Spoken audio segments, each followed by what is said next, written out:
Disclaimer, ang kwentong ito ay katang-isip lamang at bahagi ng malikhaing pagsasalaysay na hanggo sa mga alamat, paniniwala, at urban legend sa mga probinsya ng Pilipinas. Layunin nitong magbigay ng libangan, kilig, at kilabot, at hindi ito nilalayong magpakalat ng maling impormasyon, manira ng sinuman, o siraan ang sinumang sektor ng lipunan. Sa bayan ng San Rafael, sa isang malawak at matandang hasyenda na tinatawag na Hacienda de Lora, namumuno ang isang babaeng kilalang-kilala sa kanyang pag-ugali, si Doña Minerva de la Torre. Isa siyang mayaman, makapangyarihan, at kinatatakutang hasyendera. Tila lahat ng kilos at hininga ng mga taga rito ay umiikot sa kanyang kagustuhan. Ang Hacienda de Lora ay isa sa pinakamatandang lupain sa kanilang probinsya. Nakapalibot dito ang matatandang punong kahoy, malalawak na palayan, at isang sapa na may sariling alamat. Sabi ng matatanda, may mga nilalang daw na nagbabantay sa lugar, kaya't hindi basta-basta pinapapasok ang mga dayo. Si Doña Minerva ay anak ng isang Kastilang may-ari ng hasyenda noong panahon ng mga Amerikano. Bata pa lamang ay nasanay na siya sa karangyaan, yaman, at pagtrato sa kanya bilang reyna. Ngunit kasabay ng kanyang pagyaman ay ang paglaki rin ng kanyang pagiging matapobre. Hindi siya nagpapalapit sa mga manggagawang marumi ang kasuotan. Ayaw niya ng amoy araw. Bawal sa loob ng malaking bahay ang mga taong may kalyo ang paa. Kung makapagsalita siya sa mga tauhan ay parang wala silang damdamin, binabagsakan ng galit, tinatawag ng kung ano-anong nakabababang katawagan, at pinapalayas kapag hindi nakangiti habang nagtatrabaho. Araw-araw, umiikot siya sa kabahayan na parang isang hukom. Bawat dumi sa sahig ay kasalanan. Bawat maling tingin ay may kapalit na mura o kaltas sa sahod. Maging ang mga hayop ay tila natatakot sa kanyang presensya. Hindi nga biro ang bansag ng mga taga-baryo sa kanya, bruhang hasyendera. Kahit matanda na siya, nasa edad 65, ay wala pa ring nakikitang asawa o anak na kasama sa hasyenda. Ang sabi-sabi, marami raw itong naging manliligaw noon, pero pinalayas niya lahat dahil hindi raw pasado sa kanyang panlasa. Mas mahal daw niya ang lupa kaysa tao. Marami ang nagtaka kung paanong nabubuhay siya ng mag-isa sa ganoong kalaking mansyon, maliban sa mga tauhan niya na karamihan ay natatakot lamang kaya nananatili. Isang araw, dumating ang bagong kasambahay na si Aling Delay, isang biyuda mula sa kabilang bayan. Mabait si Aling Delay, tahimik at marespeto. Hindi nagtagal ay nagustuhan ni Doña Minerva ang kanyang kasipagan at pagiging masunurin. Ngunit dala ni Aling Delay ang isang lihim, ang malapit niyang kamag-anak na nawalan ng anak sa gitna ng bagyo ilang taon na ang nakalilipas. Sa simula ay tila walang bahid ang buhay sa hasyenda. Tahimik ang mga araw, at si Doña Minerva ay mas lalong tumitindi ang pagiging kontrolado sa lahat ng bagay, pagkain, gamit, pananim, maging sa oras ng pagtulog ng mga trabahador. Ngunit may kakaibang nararamdaman ang mga tauhan tuwing sumasapit ang 12:00 ng gabi. May naririnig silang mga yapak na tila bata, may tunog ng iyak sa likod ng bodega, at may mga asong bigla na lang nag-aalulong sa ilalim ng buwan. Walang pakialam si Doña Minerva. Para sa kanya, lahat ng iyon ay gawa-gawa lamang ng mga tamad at takot sa anino. Hanggang sa dumating ang isang gabing magbabago ng lahat. Isang madaling araw, habang umuulan ng malakas, narinig ng isang trabahador ang iyak ng sanggol sa may bakuran. Laking gulat nila nang matagpuan sa ilalim ng puno ng balete ang isang sanggol na hubot-hubad, basang-basa, ngunit hindi nanginginig o umiiyak. Sa halip, nakatitig lamang ito sa kanila at mumiti. Agad na tinakbo ng mga kasambahay ang sanggol sa loob ng hasyenda. Nagpulasan ang mga tauhan sa takot at pagtataka.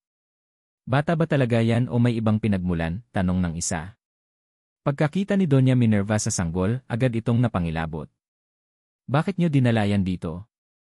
Hindi ako nag-aalaga ng kung sino-sinong ipis sa mundo. Ilabas yan, mariing utos niya. Ngunit si Aling Delay, na tila may kirot sa puso, ang nagmakaawa, Donya baka ito na ang pagkakataon niyong matutong magmahal. Hindi lahat ng marumi ay walang halaga. Tila na antig, ngunit may halong pagdududa si Doña Minerva. Sa huli, pinayagan niyang manatili ang bata sa isang maliit na silid sa likod ng mansyon. Ngunit may isang kondisyon, walang sino mang lalapit dito maliban kay Aling Delay, at kailanman ay hindi ito ituturing na parte ng pamilya. Ang batang ito ay pinangalan ng Ino, at siya ang simula ng kakaibang pag-ikot ng kapalaran sa Hacienda de Lora. Hindi mapakali ang buong hasyenda matapos ang insidenteng iyon. Ang biglaang paglitaw ng isang sanggol sa gitna ng bagyo ay tila isang babala mula sa hindi nakikitang puwersa. Ngunit sa kabila ng takot at pangamba ng karamihan, nanatiling tahimik si Doña Minerva. Hindi dahil sa hindi siya natakot, kundi dahil ayaw niyang ipakitang nadadala siya ng emosyon, lalo na sa harap ng mga tauhan niya. Si Aling Deli ang tanging umako sa responsibilidad ng pag-aalaga kay Ino. Sa unay walang kakaibang napapansin sa bata. Tahimik ito, masunurin at bihirang umiyak. Hindi ito katulad ng ibang sanggol na iyakin kapag gutom o naiinitan. Si Ino ay parang may sariling mundo, laging nakatingin sa bintana, tila may nakikita sa dilim na hindi nakikita ng iba. Napakabait ng batang to, bulong ni Aling Deli minsan habang pinapaliguan si Ino. Pero may kung anong kakaiba sa mga mata niya. Hindi siya takot sa dilim, parang sanay siya rito. Habang lumalaki si Ino, unti-unting lumalabas ang mga katangiang hindi maipaliwanag ng mga kasambahay. Isang araw, habang naglilinis si Aling Deli sa kusina, napansin niyang tahimik si Ino sa sulok, hawak ang isang sisidlang may bubuyog. Laking gulat niya nang mapansin na parang kinakausap ng bata ang bubuyog at tila ito ay sumusunod sa kanya. Pagkatapos ng ilang saglit, binitiwan ni Ino ang bubuyog at lumipad ito palayo, hindi nagalit, hindi nanakit. May pagkakataon ding nahulog si Ino mula sa hagdan. Nagmadali si Aling Deli at ang ibang tauhan upang tulungan siya, ngunit pagkababa nila, nakita nilang nakatayo si Ino, walang galos, walang luha. Sa halip, tumingin ito sa kanila at mumiti. Parang hindi siya nasasaktan, bulong ng isa sa mga kasambahay. Sa loob ng mansyon, ipinagbawal ni Doña Minerva ang pag-uusap tungkol kay Ino. Para sa kanya, siya ay isang responsibilidad lamang, isang abalang pinilit lang niyang tanggapin upang hindi masira ang kanyang pangalan bilang may-ari ng lupaing iyon. Ngunit kahit ayaw niya, hindi niya maiwasang mapatingin sa bata tuwing nagdaraan ito sa kanyang harapan. May kung anong puwersa sa mga mata ni Ino na tila tumatagos sa kanyang puso, isang titig na hindi niya kayang intindihin o tanggihan. Dumating ang ika-5 kaarawan ni Ino. Hindi ito ipinagdiwang gaya ng ibang bata. Walang lobo, walang cake, walang regalo. Ngunit sa araw na yon, may nangyaring muling nagpayanig sa buong hasyenda. Bigla na lamang umitim ang kalangitan kahit tanghaling tapat. Nagsipagtahulan ang mga aso, at ang mga ibon ay nagsiliparan palayo mula sa puno ng balete. Pagkatapos ng ilang minuto ng katahimikan, may biglang umatungal mula sa may gubat. Isang ungol na tila nagmumula sa hayop, ngunit may halong tinig ng tao. Lahat ng manggagawa ay nagsitakbo papunta sa kalsada, takot na baka may halimaw na paparating. Ngunit si Ino, na nooy nakaupo lang sa beranda, ay nanatiling kalmado. Tumingin lamang siya sa gubat, sa kamarahang itinuro ang direksyon nito. Sila'y nanonood lang, sambit ni Ino. Walang nakaintindi sa kanyang sinabi. Ngunit mula noon, araw-araw ay may kakaibang presensya nang nararamdaman sa paligid ng hasyenda. May mga hayop na bigla na lang sumusulpot sa harap ng mansyon, isang uwak, isang itim na pusa, minsan ay isang sawa. Ngunit wala sa kanila ang nanakit. Sa halip, tila mga bantay sila ni Ino. Si Doña Minerva, bagamat halatang naiirita sa presensya ng bata, ay hindi na muling nagtangkang palayasin ito. Isang gabi kasi, habang binabasa niya ang kanyang talaan ng pananim, narinig niyang humalakhak ang isang nilalang sa labas ng bintana. Nang sumilip siya, wala siyang nakita kundi ang itim na pusa na nakatitig sa kanya. Kinabukasan, nalaman niyang halos kalahati ng pananim ay natuyot kahit maulan. Ang sabi ng manggagamot mula sa kabilang bayan, may galit na espiritu sa paligid, at may kinalaman ito sa batang Inyo. Ngunit bago siya magalit kay Ino, napansin niya ang batang nagdidilig ng halaman kahit umuulan. Doon siya unang nagduda. Bakit parang laging nandyan ang batang ito tuwing may masamang nangyayari pero siya rin ang unang tumutulong? Mula noon, nagkaroon ng lihim na pakikibaka sa puso ni Doña Minerva. Ayaw niyang aminin, pero unti-unti niyang napapansin ang kabutihang ginagawa ni Ino sa kanyang hasyenda, kahit hindi ito pinapansin o pinasasalamatan. May isang gabi, habang naglalakad si Doña sa likod ng mansyon, narinig niya ang pag-uusap ni Ino at ng isang matandang lalaki na hindi niya kilala. Nakatalikod ang lalaki, ngunit may kakaibang anyo, balingkinitan, mahaba ang buhok, at tila hindi humihinga. Ayos lang ba ang lahat? Tanong ng lalaki.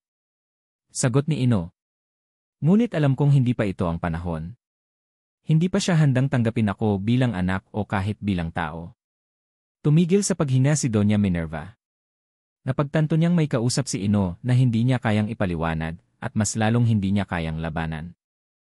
Nang lumingon siya, nawala ang lalaki sa isang iglap at si Ino ay nakatingin na sa kanya. Ngumiti ito. Mas madali pong yakapin ang dilim kapag alam mong may liwanag na naghihintay. Mula sa gabing iyon, hindi na siya muling nakatulog ng mahimbing. Mabilis ang paglipas ng panahon sa Hacienda de Lora. Hindi na sanggol si Ino. Siya ay nasa edad 7 na ngayon, ngunit kakaiba pa rin ang kanyang kinikilos kumpara sa ibang bata. Tahimik pa rin siya, palaging alerto, at may mga ugaling tila hindi naturuan kundi sadyang likas sa kanya. Sa kanyang murang edad, bihira siyang umiti ngunit hindi kailanman nakita ng kahit sinong umiiyak. Hindi man lamang siya napapaluha kahit matalo sa laro, masugatan, o masigawan ni Doña Minerva. Sa tuwing may dahilan na sana para siya ay malungkot, napapansin ng mga tao na tila lalo pa siyang tumatahimik at mas lalong nagiging misteryoso. Hindi ba kayo nagtataka? Tanong ng isang matandang hardinero kay Aling Delay. Ang batang yan hindi umiiyak. Hindi normal yan, Delay. Maraming hindi normal sa mundong ito, sagot ni Aling Deli habang nililinis ang mga gamit sa kusina. Pero hindi ibig sabihin nun ay masama na agad. Minsan, ang mga kakaibang nilalang, sila pa ang may pusong mas malalim kaysa sa atin. Hindi na sumagot ang matanda, pero mula noon, naging mas maingat na ang mga tao sa pakikisalamuha kay Ino. Kahit hindi siya inaapi, ramdam ang agwat. Hindi siya nilalapitan ng mga kasing edad niya. Hindi siya kasama sa laro. Sa tuwing lalapit siya, tumatahimik ang paligid. Parang may malamig na hangin na sumasabay sa kanyang bawat hakbang. Ngunit sa kabila nito, si Ino ay hindi kailanman nagpakita ng galit. Tahimik niyang tinanggap ang pagiging ibang nilalang. Hindi siya nagreklamo. Hindi siya nagtampo. At higit sa lahat, hindi siya lumuluha. Isang gabi, habang abala ang mga kasambahay sa paghahanda ng hapunan, may narinig silang sigawan mula sa bodega. Isa sa mga bagong trabahador, si Tomas, ang nahulog mula sa ikalawang palapag habang nagbubuhat ng mga sako ng bigas. Nagkagulo. Nagsitakbuhan ang mga kasamahan upang iligtas si Tomas, ngunit laking gulat nila nang datnan nila si Ino sa tabi ng duguang katawan ng lalaki. Hawak-hawak niya ang ulo ni Tomas habang nakapikit, tila may sinasambit. Lumayo ka riyan. Ano nang ginagawa mo? Sigaw ni Mang Lito, isa sa mga foreman. Ngunit bago pa nila maialis si Ino, biglang bumuka ang mga mata ni Tomas at huminga ito. Buhay ako, mahina nitong bulong. May malamig na kamay humawak sa akin, parang apoy sa lamig, walang makapaniwala. Ang dapat ay patay na ay nabuhay. Walang doktor. Walang gamot. Wala ring paliwanag. Mula noon, lalo silang natakot kay Ino. Kinabukasan, kinausap ni Doña Minerva si Aling Delay. Anong klaseng nilalang ang pinalaki mo sa bahay ko? Hindi ba't sinabi kong ordinaryo lang siya? Hindi ko alam ang lahat tungkol sa kanya, Doña, sagot ni Aling Delay. Pero alam kong hindi siya masama. Kung ano man siya, hindi niya tayo sinasaktan. Pinagmasdan siya ni Doña. Hindi siya umiiyak, Delay. Wala siyang emosyon. Hindi siya tao. Saglit na natahimik si Aling Delay bago sumagot. Doña, minsan ang luha ay hindi sa mata dumadaloy. Sa puso. At minsan, ang mga hindi umiiyak sila ang pinakamasakit ang dinadala. Hindi umimik si Doña. Ngunit mula sa araw na yon, nagsimula siyang mapansin ang maliliit na bagay, mga lihim na kabutihang ginagawa ni Ino. Tuwing gabi, bago pa man mag-ikot ang mga gwardya, si Ino ay nauna nang nagsasara ng mga gate. May mga ulat ding nahuhuling gumagala sa gabi ang bata sa paligid ng hasyenda, bitbit ang lampara, at kinakausap ang mga hayop sa paligid. Sa unang tingin ay tila delikado, ngunit hindi kailanman may nadamay o napahamak sa bawat gabi ng paglalakad niya. May isa pang pangyayaring lalong nagpatingkad sa hiwaga kay Ino. Isang araw, dumating ang isang lalaking may dalang kariton. Isa siyang matandang lalakong palaboy, marumi, nangangamoy, at tila may sakit. Gusto sana siyang palayasin ng mga tauhan, pero lumabas si Ino mula sa likuran at lumapit sa matanda. Pinaupo niya ito sa lilim ng punong mangga at binigyan ng tubig. Hindi nagtagal, hinawakan niya ang braso ng matanda at may binulong. Kinabukasan, wala na ang matanda, ngunit may iniwang sulat na isinabit sa gate. Ang batang iyan ay hindi ninyo anak, ngunit siya ang anak ng kalikasan. Bantayan niyo siya, hindi dahil siya ay mapanganib, kundi dahil sa kanya manggagaling ang kabutihang matagal nang nawawala sa lugar na ito. Muling nabalot ng usap-usapan ang hasyenda. Ang iba'y naniniwalang si Ino ay anak ng diwata. Ang iba'y nagsasabing siya'y isinumpang nilalang. Ngunit isa lamang ang tiyak, hindi siya karaniwang bata. Dumating ang bagong taon. Habang ang lahat ay nagdiriwang, si Ino ay nakatayo sa ibabaw ng malaking bato sa likod ng mansyon. Tahimik siyang nakatingala sa buwan. Sa kanyang kamay ay isang ibong pipit na tila sugatan. Tahimik niyang hinaplos ito, saka ibinuka ang palad. Sa harap ng mga mata ni Doña Minerva, na nooy nakasilip sa bintana, nakita niyang unti-unting gumaling ang ibon at lumipad palayo. Hindi siya makapaniwala. Sa unang pagkakataon, nagtanong siya sa sarili, sino nga ba talaga ang batang ito? Pero ang sagot ay tila nasa mga mata ni Ino, na kahit kailan ay hindi lumuha ngunit laging handang umunawa. Habang lumalaki si Ino sa Hacienda de Lora, mas lalo ring bumibigat ang presensya ng hiwagang bumabalot sa kanya. Mula sa mga hayop na sumusunod sa kanya, sa mga kagilagilalas na paggaling ng may sakit, at sa katahimikang bumabalot sa kanyang katauhan, lahat ng ito'y tila nagpapahiwatig ng isang mas malalim na sikreto na unti-unting nabubunyag. Ngunit ang higit na hindi inaasahan ng lahat, ay ang unti-unting pagsiklab ng matagal ng kinikimkim na galit ni Doña Minerva, isang galit na hindi lamang ukol kay Ino, kundi pati na rin sa sarili niyang kahinaan. Isang araw ng Miyerkules, kasagsagan ng anihan sa hacienda, ay natuklasang may mga pananim na biglang nalanta kahit hindi pa panahon ng tagtuyot. Sa likod ng mga palayan, natagpuan ng mga tauhan ang ilang punong saging na parabang sinipsip ng kung anong nilalang, tuyo, walang laman, at may mga bakas ng malalalim na kuko sa paligid ng puno. Siguro aswang, bulong ng isang matandang magsasaka. Impossible. Hindi yan basta-basta gagawin ng hayop, sagot ng isa. May mas malakas na puwersang gumagalaw rito. Nang marinig ito ni Doña Minerva, agad siyang nag-init ang ulo. Galit siyang nagpatawag ng pagpupulong sa ilalim ng malaking puno ng akasya sa gitna ng hacienda. Alam kong marami sa inyo ang takot sa mga kwento-kwento, pero hindi ko papayagang masira ang ani natin sa mga pamahiin nyo, mariin niyang pahayag. At higit sa lahat, wala akong panahon sa mga haka-haka tungkol sa batang ampon na yan. Tumingin siya kay Aling Deli na tahimik lamang sa isang tabi. Alagaan mong mabuti ang ampon mo.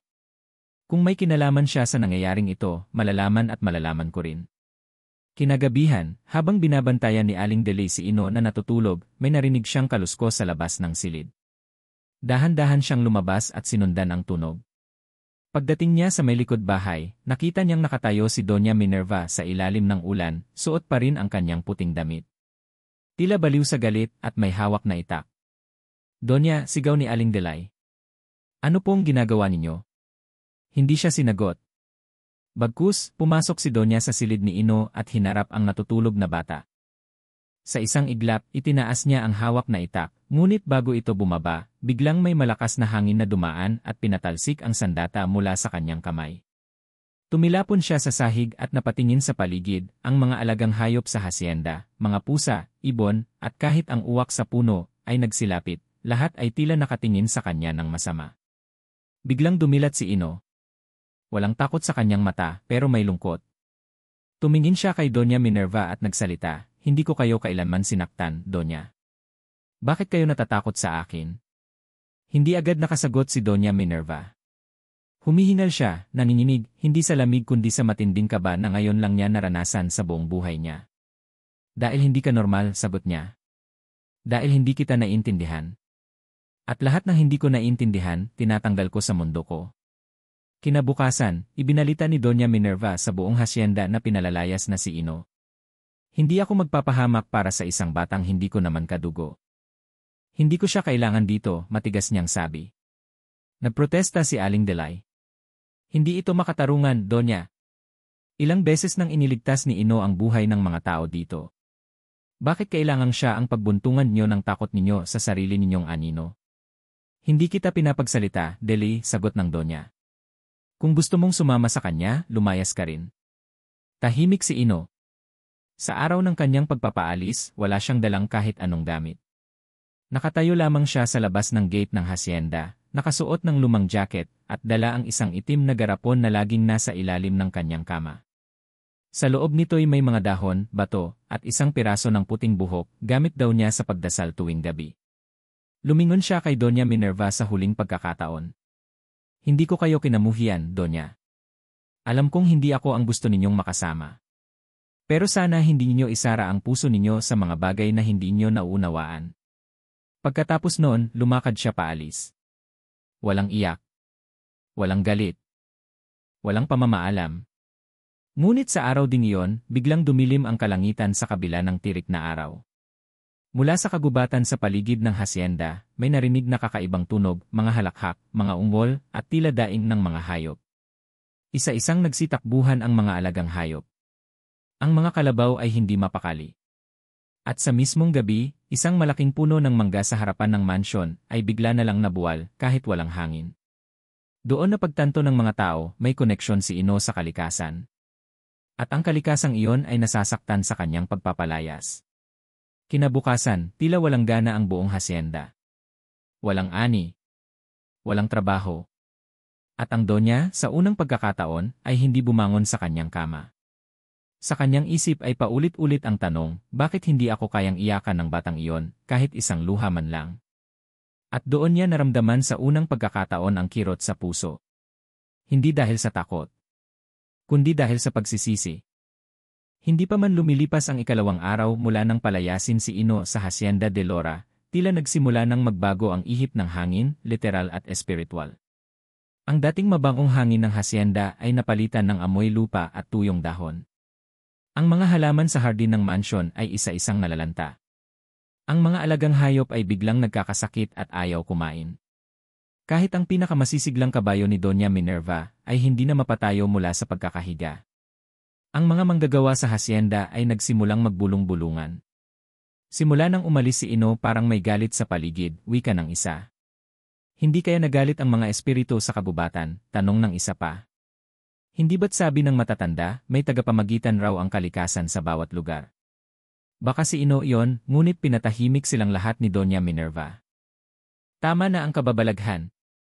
Walang aswang, walang sumpa, at lalong wala akong pinagsisisihan.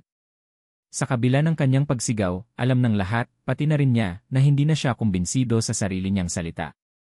Kinagabihan, habang pinipilit matulog ni Doña Minerva, naramdaman niyang lumalamig ang paligid ng kanyang kwarto.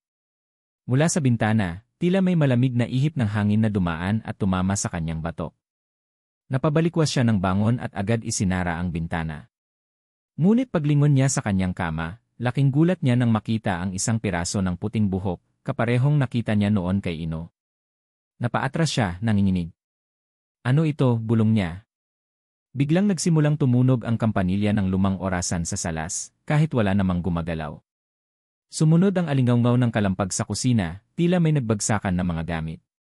Tumakbo siya palabas ng kwarto, hawak ang kanyang rosaryo, pero sa bawat hakbang niya sa hagdan ay tila may humahaplos sa kanyang balikat at batok. Pagdating niya sa ibaba, wala siyang nadatnang tao. Tahimik ang buong bahay, maliban sa isang kakaibang tunog sa likod ng mansyon, isang alingawngaw ng humahagulgol na bata. Agad siyang napaupo sa upuan sa may salas. Nanginginig. Bumalik sa kanyang alaala ang gabi kung kailan natagpuan si Ino sa ilalim ng balete. Naalala niya ang ngiti nito sa kabila ng kawalang malay. At ngayon, sa gitna ng dilim, tila yun din ang ngiting nakita niyang lumitaw sa salamin ng aparador, kahit walang tao roon. Kinabukasan, pinatawag ni Doña Minerva si Aling Delay. Nasaan si Ino? Tanong niya diretsahan. Naglakad palayo sa silangan, Donya, sagot ng matanda. Sabi niya, kung hindi siya tanggap dito, baka may lugar na para sa kanya sa dulo ng kabubatan. Hanapin mo siya. Bumalik siya. Gawin mo ang lahat, mariing utos ni Donya, ngunit baka sa boses nito ang takot, hindi kapangyarihan. Ngunit bago pa makaalis si Aling Deli upang hanapin si Ino, isang mas malalang pangyayari ang yumanig sa hasyenda, may nawawalang mga manggagawa. Una ay si Mang Temyong, isang matandang tagapagbantay ng mga kalabaw. Hindi na ito umuwi ng gabi. Sumunod ay ang dalawang batang tauhan na nagsusuyod ng damo sa palayan. Nahanap ang kanilang sombrero at kalaykay sa tabi ng sapa, ngunit wala ang kanilang katawan. Tanging natagpuan ay mga bakas ng paa, hindi tao, hindi rin hayop. Malalaki may matutulis na kuko, bulong ng isang gwardya. Donya, parang hindi ito gawa ng tao. Mas lalong kinilabutan si Doña Minerva. Lalong lumalalim ang kanyang kabog sa dibdib, habang unti-unti niyang naiisip, ito ba ang kapalit ng pagtataboy ko kay Ino? Kinagabihan, dumating ang isang albularyong kilala sa buong lalawigan, si Kaursulo. May edad, puti ang buhok, at laging may daladalang tungkod na may ukit ng ahas.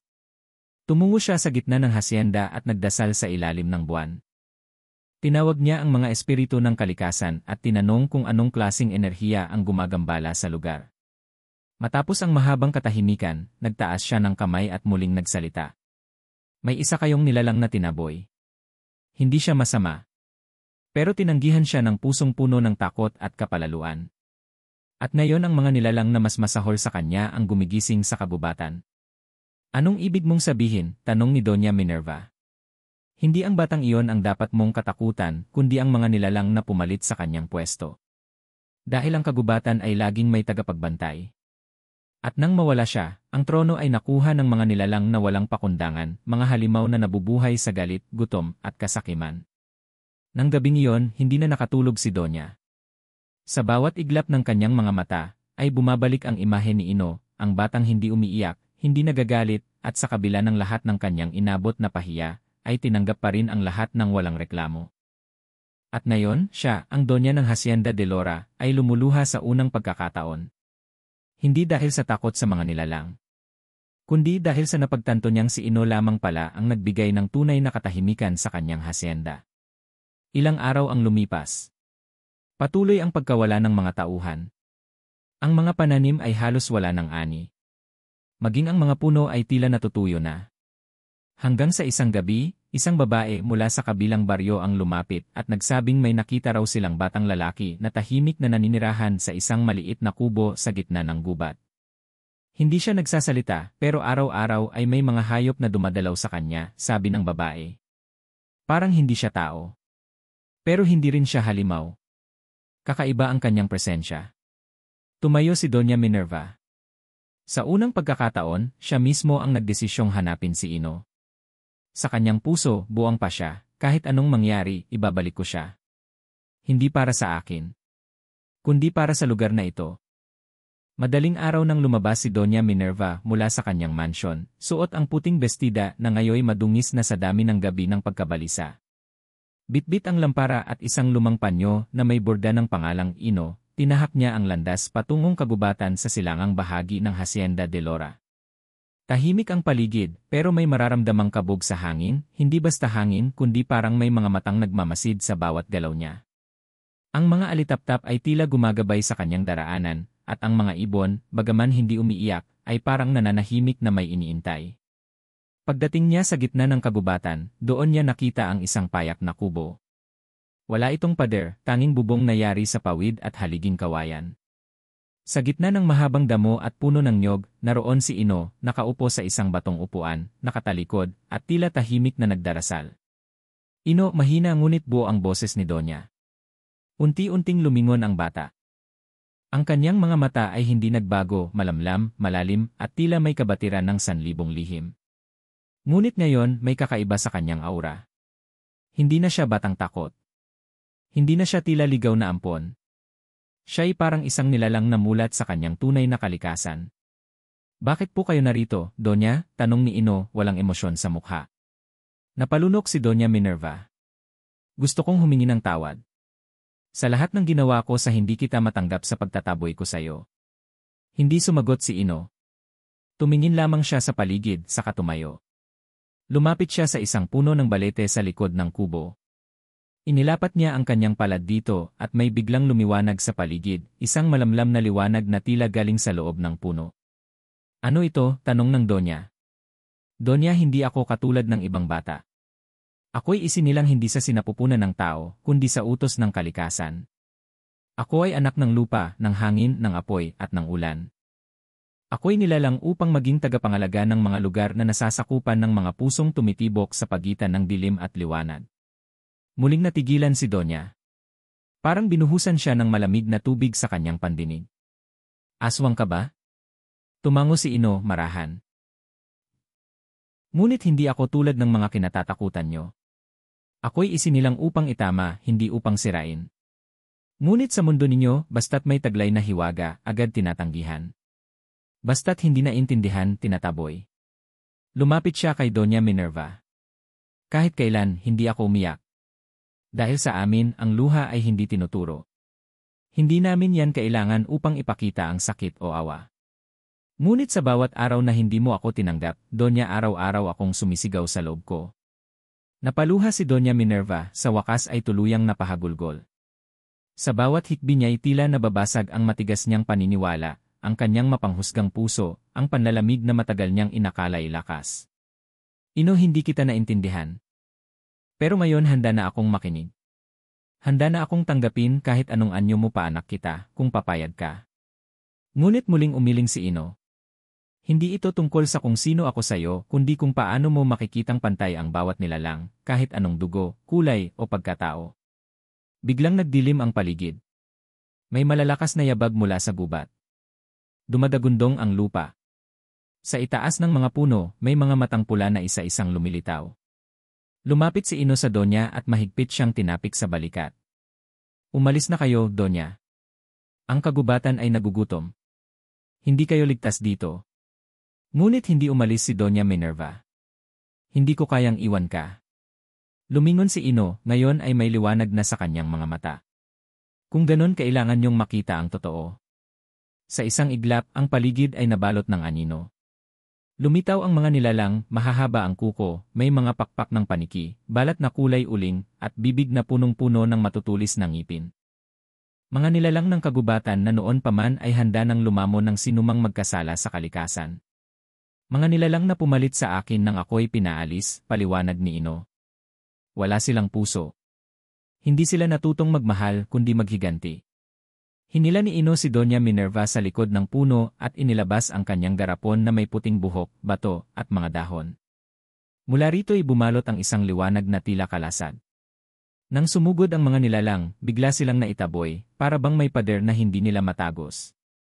Hindi ko kayang pigilan sila ng mag-isa, Donya, malakas sila, pero kung may taong tatanggap sa akin, buong puso, kaya ko silang labanan. Walang pag-aatubili, lumuhod si Donya Minerva at inilagay ang kanyang palad sa balikat ni Ino. Patawarin mo ako.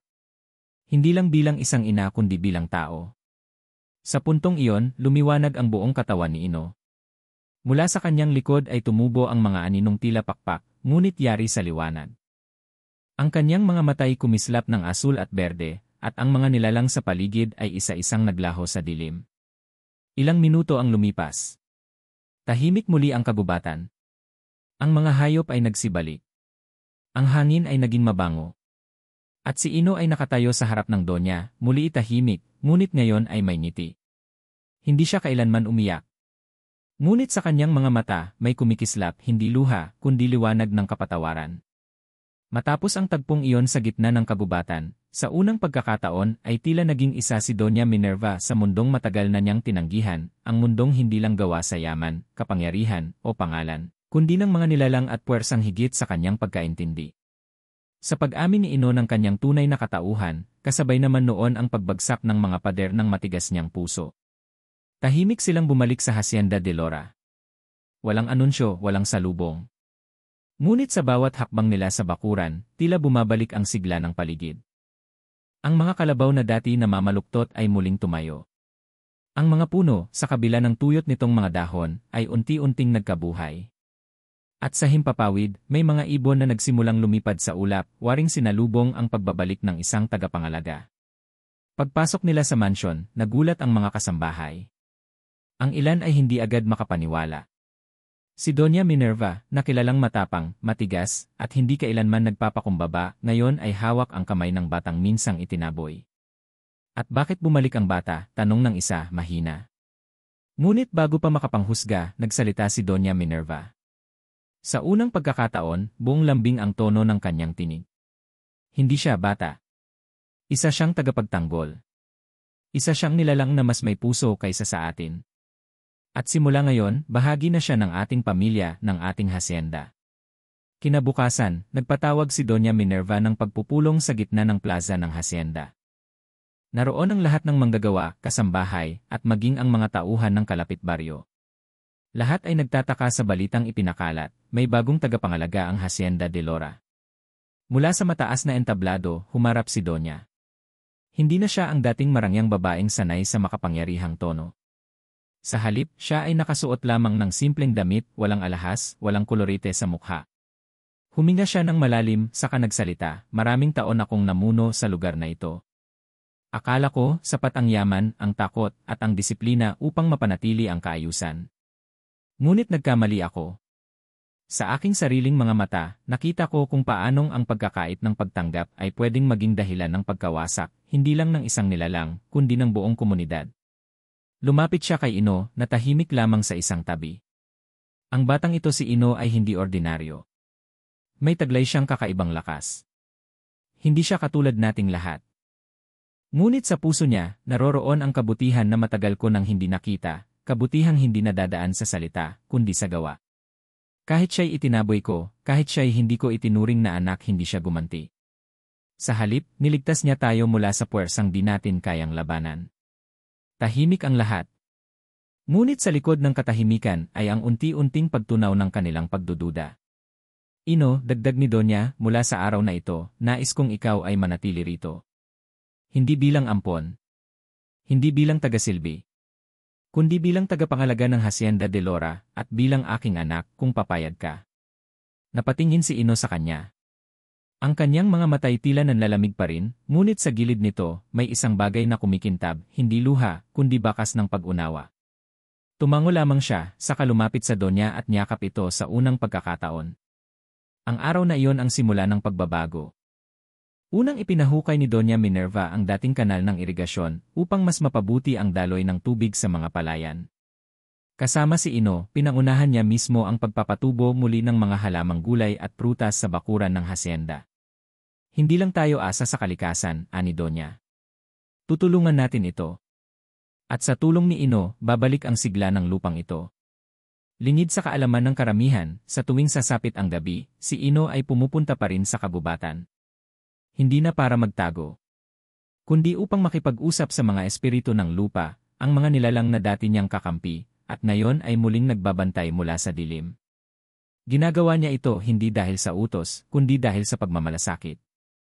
Isang gabi, habang nakaupo si Donya Minerva sa beranda, nilapitan siya ni Ino. Donya, inay na siguro ngayon, simula ni Ino, bahagyang nakangiti. May hihilingin po sana ako. Ano yon, anak? Sagot ng Donya, ngayon ay may galak sa mata. Gusto ko pong magtayo ng maliit na silungan para sa mga batang ulila sa kabilang baryo. Yung tulad ko noon. Para may matirhan sila. At para matutunan nilang hindi sila dapat matakot sa sarili nilang anyo. Hindi agad nakasagot si Donya. Ngunit ilang segundo lang, tumango siya. Sisimulan natin bukas.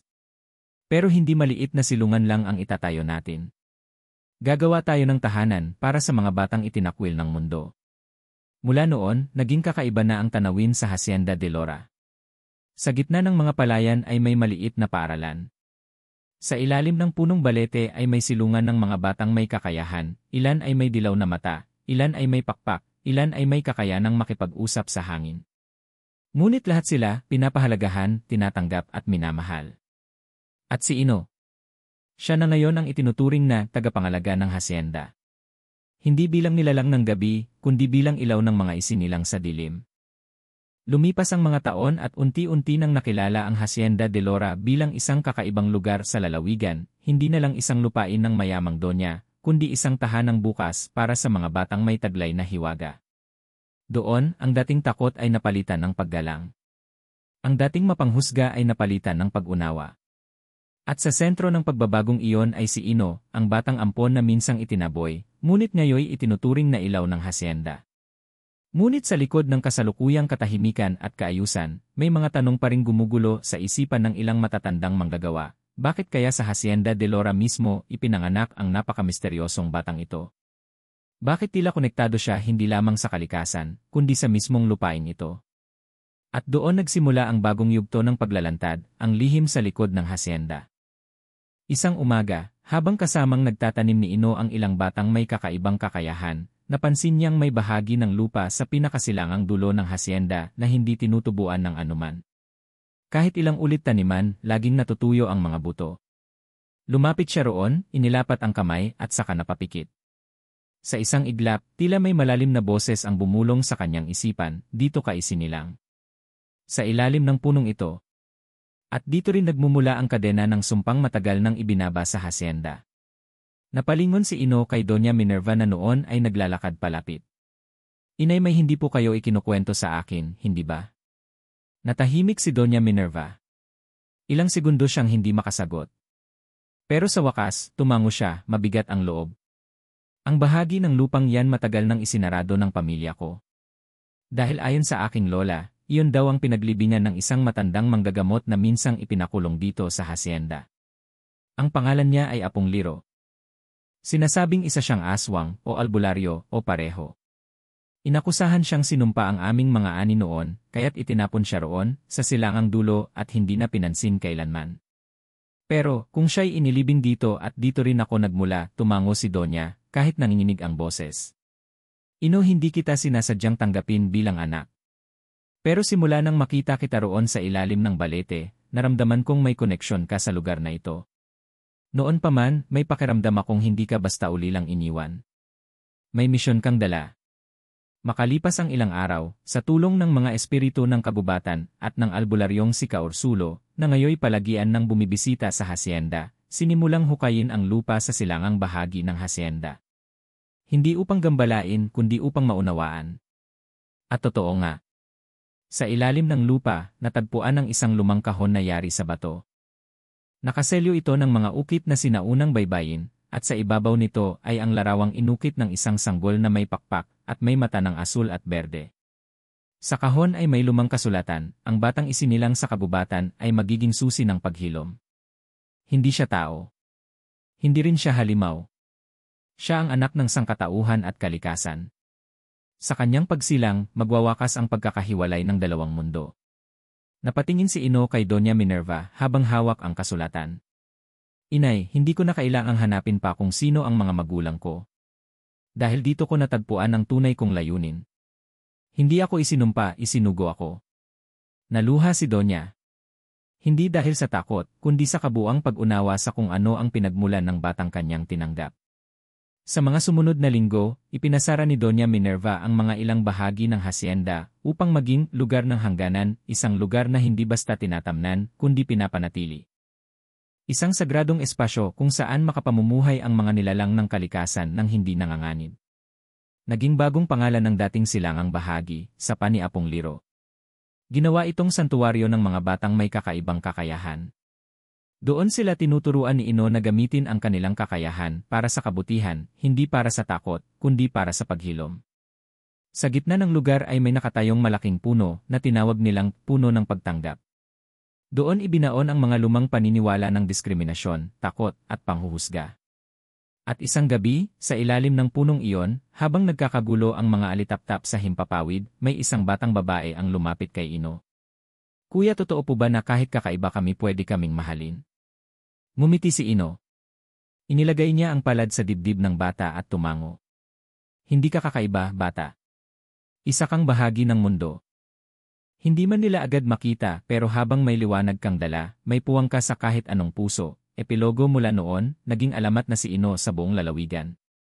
Hindi bilang aswang, kundi bilang tagapamagitan. Naging inspirasyon siya sa mga batang takot tanggapin ang sarili, at sa mga matatandang nalimutan na kung paano magmahal ng walang takot. Si Doña Minerva, ngayon ay simpleng tinatawag na Lola Minerva, ay araw-araw nang naglalakad sa paligid ng hasyenda, dala ang tinapay para sa mga bata. Sa bawat bata na kanyang niyayakap, binubura niya ang kasalanang minsan niyang pinahintulutan, ang pagtanggi. At ang Hacienda de Lora. Hindi na lang hasyenda ng mga mahalika. Isa na itong tahanan ng lahat, lalo na ng mga itinuturing na hindi kabilang. Dahil sa mundong ito, minsan, ang mga nilalang na ayaw mong tanggapin sila pala ang isinugo upang baguhin ang buhay mo.